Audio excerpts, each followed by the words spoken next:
Good morning, everyone. If you're a home service business owner wearing 20 hats and looking to supercharge your sales engine, you are in the right place today. We have two sales legends here to share real world tactics to help you all sell premium prices and build a scalable sales culture. First, let me start off by introducing our panelists. You all know me, but let's talk about Weldon Long and Joe Corera. Weldon Long is a New York Times bestselling author and residential HVAC sales expert who famously went to prison, if you don't know him, to running a $40 million plus million home service company. He's an authority on what he calls a prosperity mindset and on consistency in sales. The guy who he preaches that any sales system will work for is as long as you execute it consistently. We're going to talk a little bit about that. Weldon has helped thousands of pros get massive results by treating their business not just as heating and air company, but as a sales and marketing company that happens to install heating and air.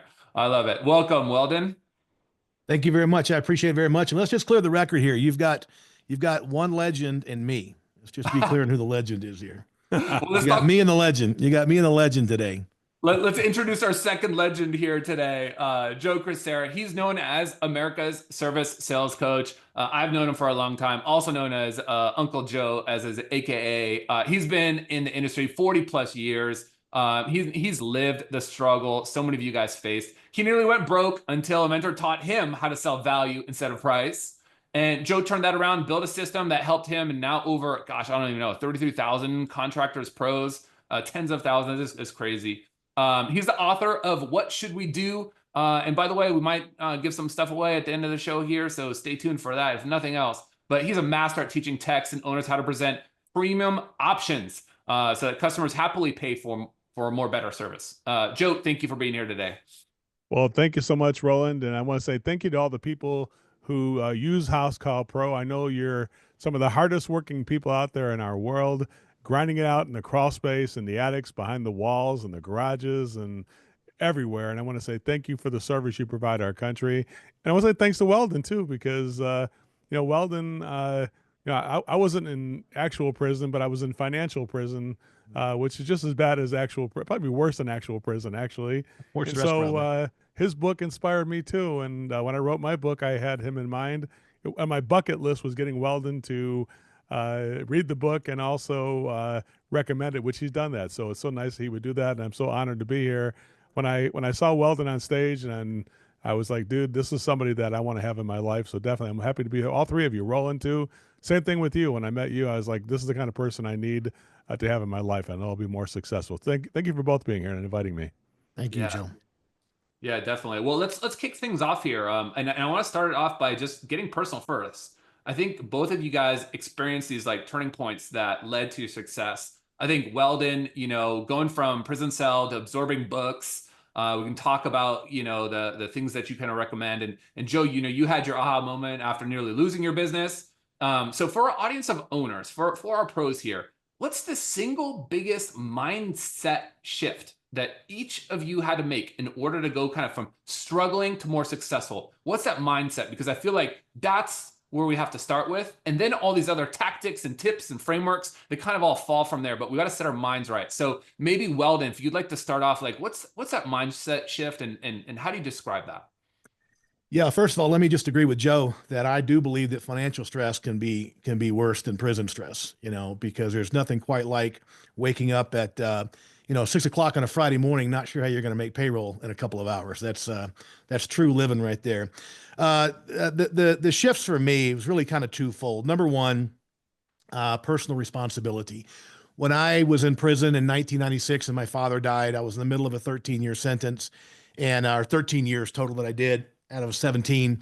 And I realized for the first time in my life that if it was to be, it's up to me, that I was responsible for my life. I had lived many years of my life blaming other people, the judges, the prosecutors, the this or that, the other parents, whatever. And then one day after my dad died, I started reading some books on personal responsibility and different things, notably The 7 Habits of Highly Effective People and some others. And I realized one day that if my really bad quality of life in the penitentiary was because of the ex-wife and her boyfriend, the judge and the prosecutor and the government witnesses, the snitches, like if my life, the poor quality of my life was because of them, then that meant they would all have to change for my life to get better. And the likelihood of that was sub-zero, And when I realized that I was responsible, I live my life now by a simple acronym, CPA. I cause, permit, or allow everything in my life that happens to happen. And that was a game changer, an absolute game changer for me. And what I really mean by that, because to me, this is the height of spiritual and emotional and psychological maturity. When you can look at the people and the circumstances and situations that hurt you and see your role somewhere in the background, how maybe, just maybe, you had something to do with that. That is liberation, because you can stop doing those things. For example, my wife, that when I was in prison the last time, my son's mother, she got a boyfriend, she moved on. And for years I was angry and, oh, I just wanted to hurt somebody, and one day I realized, maybe, just maybe, if I hadn't gone to prison and left her alone with her kids, then maybe that wouldn't have happened. When I could see my role in the things that happened, that was true liberation. And the other one, just very briefly, as Emerson kind of encapsulated, we become what we think about all day long. Understanding that your thoughts create every element of your life, your expectations, good, bad, happy, or sad, whatever you expect, whatever you're thinking, that's what you're going to create in your life. It's so powerful too. And, we always have Jocko as one of our keynotes who, and I mean, different acronym, not even acronym, he's extreme ownership. Yeah. Yeah. But your acronym aligns so closely with that because, you have to take accountability for the things that you do. What about you, Joe? How do you think about this mindset shift, and maybe tell a personal anecdote of how that flipped for you? Well, definitely my biggest, I call it paradigm shift, which I know that, well, it's interesting. I didn't know Weldon got started with the 7 Habits, which is where I got started too in 1991. I actually was lucky enough to have Stephen Covey himself teach the seminar I was at. It was Cool. expensive, but I went there and I Yeah. did change my life because that's part of it. But the biggest change I made, I was still not quite understanding it all because I was just so far away from that. Although it always has come back to prove itself accurate and true, and I believe in everything there. But the biggest paradigm shift I first had was, I'll just put it this way: I think a lot of people on House Call Pro, after meeting a lot of different clients, I've met thousands of people who use House Call Pro, and they're great people, but a lot of them have the same paradigm I had, which is that the low bidder gets the job. Like that's what my paradigm was. And then one of my customers, right in the very beginning of my book, shows you that, Joe, you can't always do the cheapest job because you're not going to do quality work if you do the cheapest job. So he showed me the science of pricing, which is that, the premium, mid-range, and economy choices are much more successful than if I offer just one price. Because if you only offer one price, you're offering the worst possible work you could do, the cheapest thing you could do. Because which price you're going to give somebody? You're not going to give them the premium one. Most people who offer prices like that don't even know what the premium thing looks like. They never experience it themselves. They have low self-esteem because they never experienced it. So people who are frugal, who think the low bidder gets the job, lack self-esteem. They don't believe in themselves, and they don't believe that people should get something premium. They think they should save money. I turned that paradigm into, you know what? I'm not going to decide for the customer which one they should get. I'm going to give them premium, mid-range, and economy choices and tell them the benefits of the premium option and how the negative problems in a system will impact their family, and then how the positive solutions I provide in those options will impact their family as well. And then I'm going to use the words right in that book. What should we do? Which is, here's the prices. What should we do? Right. And then the client's like, you know what? Let's just do the premium one. If you do one premium, one mid range, one economy, 80% of the people will upgrade. And service. House Call Pro has the service built into it. I was going to say the service you have built into House Call Pro is you have that solution available to be used, and nobody's using it. Hardly anybody uses it, right? So I would definitely say both Weldon and myself are highly capable of teaching you how to use and activate that powerful part of the program. That's number one. But I also believe in number two. I think we both have the same thing, Weldon, that we have an inner belief prison in our head that limits us as to what is possible. And when we do that premium option, it's hard because we don't really think people are going to buy. I think tactfully, everyone should try this. On your next lead, on your next proposal, your next estimate, offer the Cadillac solution first, and you have to confidently explain the benefits. And I think what Joe just said, which is like, you have to describe the problem first before you can describe the solution, or at least be confident in describing the solution to the homeowner. You have to convince yourself of that problem first. I think that's a great way to just kind of frame it, in your mind as the owner, or in your sales kind of person's. Let's talk about building, the sales culture inside of the company. So for a lot of our pros, they might be the single salesperson. They're the owner. They're wearing all the hats. And now you got to build a team that sells. There's got pros that have teams that also have comfort advisors. Whatever the lingo is that you want to use. Weldon, you've said something that really hits home. I forget when it was, but you're, from day one, you're never like an HVAC company. You just happen to be like a sales and marketing company that sold HVAC. So what are some hard truths that owners need to hear while they're figuring out how to build and empower not just themselves, but their salespeople that are out there running out there, representing their brand, trying to close these deals? Yeah. Let me first say that nothing I'm about to say minimizes the importance of the quality installation, service, and all those things. Sometimes when you start talking about how important sales is, people think you're diminishing the value of the operational stuff. All I'm arguing for is that let's elevate the value of the sales function. Let's say it's as important as those things. Of course, we're not going to, those things are super, super important. But here's the reality. We diminish the value of the sales role in our industry. If you had 100 service calls, the busiest day of the year, and you were overwhelmed, there would never be a time where you'd go into your accounting department and grab a receivables clerk and say, hey, can you run some service calls for me? We would never do that. But when it comes to sales, we'll find somebody with a pulse and a heartbeat and say, hey, you're the sales guy, right? And it's probably your brother-in-law who didn't make it at his other job in sales, right? We don't understand and value how important it is. And to illustrate that, if you go into any HVAC company, I've been doing this for 20 some odd years, and I've asked the question a million times. I'll get a group of any role in the company, right? I'll get the whole company together. We typically start with a company-wide, and we focus on the sales culture, the mindset based on the power of consistency and all that business. But I'll say, I'm going to give you guys a word. We're going to do a little game of word association. I'm going to give you a word, and I want you to tell me the first word that comes to your mind. The word is salesman.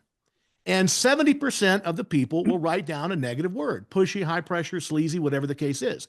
And then I'll step back and I'll say, okay, now, for those of you who just wrote down a negative word, how many of you depend either directly or indirectly on a salesperson to feed your family? And every one of them do, right? Right. And so that's a problem when we have to have this healthy sales culture. Not that it's more important than quality or service and that stuff. That's not what I'm saying. But we have to have this healthy sales culture and understand that sales is an honorable profession. Sales is about, as Joe mentioned earlier, identifying problems and offering solutions. It is about improving the quality of life for people. It's about solving problems for homeowners. Until we get that mindset, then we are barking up a tree and wasting our breath. We have been teaching, Joe's been doing it for longer than me. We have been teaching this industry for 25 or 35 years for technicians to go out there and sell. We might as well be telling them to go out and hold homeowners at gunpoint, because they look at sales about the same amount of, value as holding someone at gunpoint. And we wonder why they don't do it until we change the culture. This is why whenever we're working with an organization, I won't even start with the processes as running a service call or a sales call or answering the phone. I don't even start until we work on the sales culture. And it's so funny. I was just in addition to teaching company, I own eight companies now. We just sold one, but we still have 8. I'm fixing to pick up a couple of more. And I was down at one of our companies. It's a brand new company.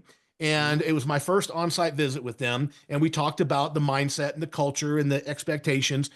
And it was so powerful because 2 or 3 hours into the conversation, I had service technicians telling me they would go to say something and they would say, oh, that's probably my limiting belief, isn't it? Like, it happened so fast. Like, right away, they were recognizing, wow, that's just my limiting belief. That's not the reality per se. So until we change that sales culture, we can scream till we lose our voice to go out and sell these maintenance agreements, sell these accessories, do whatever, blah, blah, blah. As long as they think it's basically like holding someone at gunpoint, they're never going to do it, because it violates their basic integrity and character. When they understand that sales is an honorable profession, then it shifts the mindset and people become more open to it. Once they understand it's not about being high pressure, it's about being high service. Listen, Joe will be the first one to tell you, high pressure used to work back in the day, but with Google reviews, the internet, and you start getting those bad reviews, that will destroy your company. You can't do that anymore.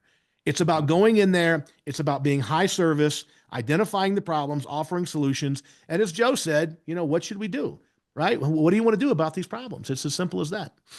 Can I comment on that, Roland? Yeah, go for it. Yeah, it's really great what he said there, and I think I agree with 100%. Here's what I look at. I have strong feelings about this, as you can probably imagine, because whenever you have pain, this is the pain that we go through when you see people who are suffering out there. All of you hardworking people grinding out in any business, a cleaning business, auto repair, whatever you do, because, House Call Pro serves so many people, and that's what makes me so proud to be here, because I'm not just touching heating and air conditioning, but everybody. But here it is. There's a hierarchy to every organization. At the top is the brand, and the owner creates a brand to make a promise to his community as to what this organization is going to do. Then the marketing does more specifically what that brand will do and how we can move forward and invest in the brand to get that into our home. Mm-hmm. But the sales is number 3 in the organization on the hierarchy. Because if we have a great brand and pay Dan Antonelli for a great brand and all the wraps on the truck, we get the marketing with the uniforms and all the ancillary brochures and websites and landing pages and Facebook ads. We do all that stuff. But then the guys in the field cannot communicate value. It's a letdown. And then what happens? The installers don't even work, or the service people have no calls, because we never sold anything. We never had any sale to begin with, right? So all those people, and then financial people, we can't afford to even pay a person who even takes our books and stuff like that. So here's how you know a company is screwed up. The hierarchy is this. Write it down and put it in bold and chisel it in granite. It's branding at the top, marketing number 2, sales number 3, operation number 4, and financial number 5. You know what the crime is, guys? Roland, and Weldon's going to laugh when he hears this one, is when somehow the company has the financial person in charge of running the company. Like they're the bottom of the organization. It's like having the scoreboard operator run the Denver Broncos or whatever. It's like it's like, why are we having the scoreboard operator trying to tell us how to run this company? Financials are important, but that is just the reporting of the results that all the branding, marketing, sales, and operation did. You know how else you know it? You got some operation manager at the top of the company. That's going to suck as a company, because now we have the best operation that ever operated, the best inventory on your trucks, the best floor plan of all the equipment, but it all just sits there all year long and nobody sold a damn thing. And that kills me. It hurts me in the heart. Let's talk about, how do you empower your whole team to kind of spot opportunities to help the customer? And then how do you reward them for that? Weldon, you were talking a little bit about, how you got a team of people, and who's the salesperson, and whose responsibility is it? And is it its own role? Does it get shared? But how do you empower the whole team to kind of spot these opportunities? Because I feel like, from Joe's angle too, it's across the whole board, and it starts from just having a great brand, all going through marketing and then sales. So maybe what kind of tips do you have there, Weldon? And then Joe, I'd love to hear your take on this too. I think first and foremost, we have to remove the stigma of selling, as we talked about. One of the stories a lot of folks have probably heard me tell over the years, I wrote about it in one of my books. I needed some concrete work done at my house one time. I called this guy. He had a little company, little white pickup, and it said Joe the concrete guy on the side of it and his phone number. And I got a kick out of it. I saw him around town for years. So I finally had him out to my house to pour some concrete steps. As he gave me the number for the concrete steps, and I said, well, let's go ahead and do it. He said, well, let me ask you another question. He says, why is your motorcycle trailer parked in the rocks next to your driveway? And it was this dry riverbed thing for water and snow runoff. And I said, well, his name was Joe, actually. Joe, not Joe Corera, but Joe, the concrete guy. And I said, well, you can see the driveway is not wide enough for the trailer, duh. He's like, when I'm here pouring your steps, I could widen your driveway. My budget went from $1,000 to $10,000 just like that, because I widened it all the way. It made so much sense. The crazy part, I was focused on the minor problem. The bigger problem over here, I was oblivious to. People only call about the problem that they're experiencing in that moment. They can have bigger problems that they're ignoring, either intentionally or unintentionally. So Joe ends up doing the paperwork on everything, the whole job. And I said, Joe, where'd you learn to do that? He goes, well, He goes, it's real simple. He goes, you see my truck out there? I said, yeah. He goes, what does it say on the side of it? I said, well, it says Joe the concrete guy and your phone number. He goes, yeah, it says Joe the concrete guy. It didn't say Joe the plumbing HVAC window, landscape guy. It says Joe the concrete guy. This is all I do. And he said, frankly, it's all I know how to do. And then he said the magic words that blew me away. He said, I learned a long time ago that if I'm going to support my family and pay my bills, I have a very simple job. Every time I walk onto a piece of property, I look for every problem that concrete can solve, and I tell people. That's his magic high pressure sales formula. Our job is very simple. It's the same thing as Joe the concrete guy. Look for every problem you can solve, let people know about it, and ask them Joe's question, what should we do? There's your high pressure sales formula. It's not high pressure at all. It's about putting the responsibility on ourselves to find the problems we can solve, educate people, and as you said, Roland, let the chips fall where they may. That's all this is. Mm-hmm. Mm-hmm. Joe, do you have your point on this too? I mean, I do. I call it pure motive service. It's exactly what. Of course, between Weldon and I, we never have something we're short on saying. We could go all day probably on this. Oh yeah. But we'd probably lose our voice. But I will tell you, what I call that is pure motive service, which is a term we created to say the same thing. I'm here to find the highest quality, reliability, the best safety and health for my client, the best service I can provide, that things that fit. If I'm a cleaning company, then everything that cleaning a house could resolve, including domestic disputes, I'm going to solve it. Does that make sense? If I am a garage door company, I'm going to make sure we're weatherproof in that garage. I'm going to make sure that we're going to have a security camera in that opener.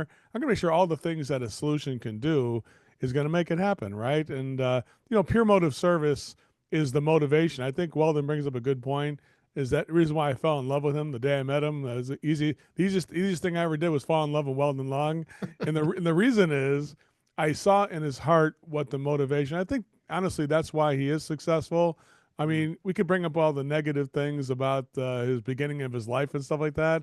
But the reason why people like Weldon are successful, and Roland, don't sell yourself short. The reason you're successful, I notice you on Facebook and all the help you give people. It's the motivation to want to help people regardless of money. I said, money is not my master. However, if my motivation is to help people, there will be financial, be some financial resources needed to help people, to do things. But I will be here to help you with it. Even if I could just do a small bit of it for free to get started, and then we do more of it. Honestly, I think transparency is part of that, right? That if you're being honest about why you're doing things and the reason why we do things for people, that's pure motive service. And I couldn't agree with Weldon more. And definitely, I'm just proud to be able to share what's in my heart, which is to help all the people here at House Call Pro, and also to help all of you here on this webinar too, on this training as well. Yeah, and I feel like, ever since we started a House Call Pro back in 2013 now, our mission's always been very simple. It's just to champion our pro to success. And that's been the cornerstone of everything that we've done. And, I forget who else said it, someone famous, but, if you help someone else find success, at some point, you'll find success as well. Big Ziggler. And I feel like, the trust factor and the transparency part just further strengthens that. What are some ways, I think Weldon, you've got a great line, people buy from people they like, but also people who like them, which you don't hear as often, that last little key part. And so how do you get customers, how can you have them be, I would just say more open to building this rapport with either technicians that are on the field, salespeople, owners that are listening. How can they tell that you genuinely like and care about them? Mm-hmm. Yeah, first of all, always attribution is really important. That's actually a Robert Cialdini quote, that people buy from people they like, but they also buy from people who like them. And I remember hearing him say that on a video I was watching, and it was so powerful because I had spent so many years in sales and in teaching sales to get people to like us, because people buy from the people they like. And when I heard Cialdini say that, I'm like, holy cow, I hadn't even thought about, that side of the coin. And so I began to make a real effort in my training and in my own sales to make sure people knew that I liked and respected them. And what I found, it turned out to be the easiest thing in the planet. is when you find out something they're interested in, whatever that thing is. I use the old Zig Ziglar FORM method, FORM, family, occupation, recreation, material, possession. When you find that thing they're interested in, ask their advice about it. Because who do you ask advice from? People you like and trust and respect. So, like, if you came to my house and you saw a car or RV or something and started asking me about RV, and I would talk your ear off talking about all the cool stuff you need to learn before you start RVing. So if I'm with a customer and I see a motorcycle, like, wow, what kind of motorcycle? How do you get into motorcycling? Like, when did you start riding? And like, if I was going to start riding, what kind of bike should I start with? And ask their advice. Sends a very, very powerful message that I respect you and I like you and I trust you, which is every bit as important as them liking, trusting, and respecting us. I think it's a good point there, and I think he brings up a good point. The form, which sometimes is used wrong, because people start praising the material possession rather than doing what Weldon did, which is asking about who uses the motorcycle, the people.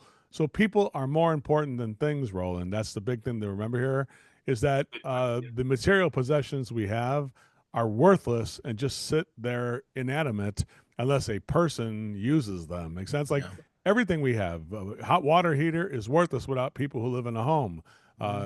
Anything, furnace is worthless without people living in there. Garage doors, everything is worthless without people who use it. So people are more important than things. And so when you do form, like he mentions, make sure you ask about who uses the material possession.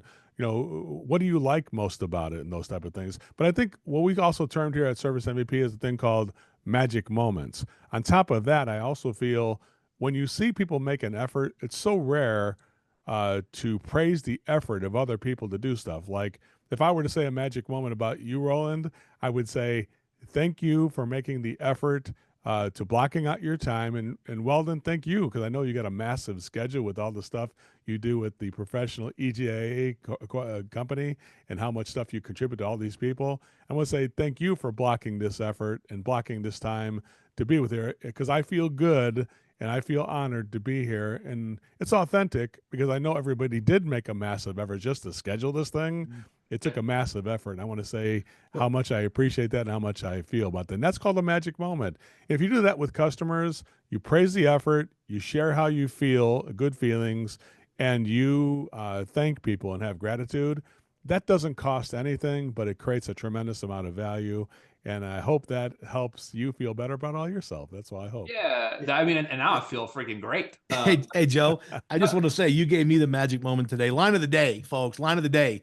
My dad's 80 years old, and I don't want to get rid of him. I mean, if there's anything you take away from today, like that'll be the one line that I will never forget from this experience. So thank you There so you much, go. Joe, for you carving out the time too, buddy, because I know you got a lot of irons in the fire as well. All of these great examples, these are things you guys can take back to your teams, put in action right away. Our time is slowly coming to an end here, actually really fast, because I feel like we could be doing this for hours. Maybe we got to find another time to do another just podcast, because there's so many tips you guys have. Talk to me a little bit about, as you guys are seeing these companies grow from 1 to 5 employees, from five to 10, what kind of golden nuggets could you give them that you think would kind of help unlock operationalizing a lot of the tips that you're giving now? Because what you're saying makes sense. I find myself nodding to all the things both you guys are saying, but now I'm like, oh, okay, now how do I get my guys and gals to do this in the field every day? Maybe Joe, do you want to start? Yeah, I'll start this one. It's really the answer is three things. There's three elements to grow a company that I really believe are true. One is training. So, what EGIA does and what we do. And by the way, I believe both EGIA and Service MVP share a philosophy called open hand. We don't compete with each other. We serve you, the service worker. We do that. And we don't look at any negativity from, we want to support each other. And honestly, that's what it's here. So you got to do the same thing with your team. Training your team is the first service that an owner gives their employees. So you either have to have the training to do it or be able to find somebody to train you, no matter who it is, right? You could even get a book for free over there. You get this book. I'll give you the audio book for free as part of my offer later. We'll talk about that with that. But you start with training. Then coaching, which is to remind people what they've been trained on. Because if you own a company and you're like, I just told my guy that. Well, guys, you might be new at this, because if you train somebody and you graduate them and you test them, they're still human beings. They're going to fall short, and you have to be able to coach people to get back on track. Make sense? And then out of all that comes the third element, which is accountability. So training, coaching, and accountability. Accountability, though, can only happen when people have been given the information first, that the thing you want them to do. What is the strategy? What is the skill? What is the mindset we have to have when we go out there and serve our customers? And then coaching the team to get on track. Now accountability is mostly a celebration. And I would say that if you think of accountability as something negative, then you're probably not doing training or coaching to be able to get to accountability. Because accountability, when I see Weldon Long give accountability and Joe Corera, we're celebrating the success of everybody we train and coach. That's what accountability means to us. Now, there are some negativity we would run into, but negativity will be faced with coaching again and back into that cycle. So that's all I want to say about that. And I want to definitely say that everybody here, House Call Pro, EGIA, and Service MVP, all embody those three things. So I'm really proud to be here. And just to make it real quick, because I know we're short on time, I would agree with everything Joe said, but that growth, it requires the ability to delegate, trust, delegate, and let go. The other thing I would say, the single most important thing that I've ever learned in this industry, and I learned it from my dear friend Gary Alex years ago, with whom I own 8 companies now because we're gluttons for punishment, as I said, is that delegate and learn not to lose money in the shoulder season. We spend so much time about making money in the summer. Anybody can make money in the summer in this business. The key to successful long-term financial prosperity is learning how to stop losing money in the shoulder season. And I was always thinking about making the money. I never thought until Gary and I had these conversations years ago, like, what are you doing to stop losing money in the slow season? That was a game changer. That's how I grew this last company from 0 to $42 million in 5 years and sold it for an 8.5 multiple on well over $2 million in EBITDA in 5 years, because I had so focused for so many years on making money in the summer. I wasn't paying enough attention to not losing money in the winter. When I figured that out, like, whoa, that sure changed things. And so delegate and learn to stop losing money in the slow season. And everything else Joe said, I agree with. The coaching, the training, absolutely vitally important. Yeah, I love both of you guys' angles on all of this. I'd like to take just a quick moment because we're having these booths here at the virtual summit. Both you guys will have booths. So if you're curious, you want to talk to Weldon, if you want to talk to Joe, there's going to be special offers in both booths. I know they're giving away some free stuff. If you want to connect and just talk with them, they are real people. You can have real conversations, and they're not scary internet legends of all this fame. They'll be nice and they will be kind. If you have questions, please visit them in their booths. And on behalf of everyone here, I want to thank both of you guys. Weldon, Joe, you guys had such wonderful, actionable insights here. It's not just theory, but real tactics. I think mind shifts we talked about, structure, organize your people. I think there's some real good stuff here that everybody can take from this session today to start putting into action next week.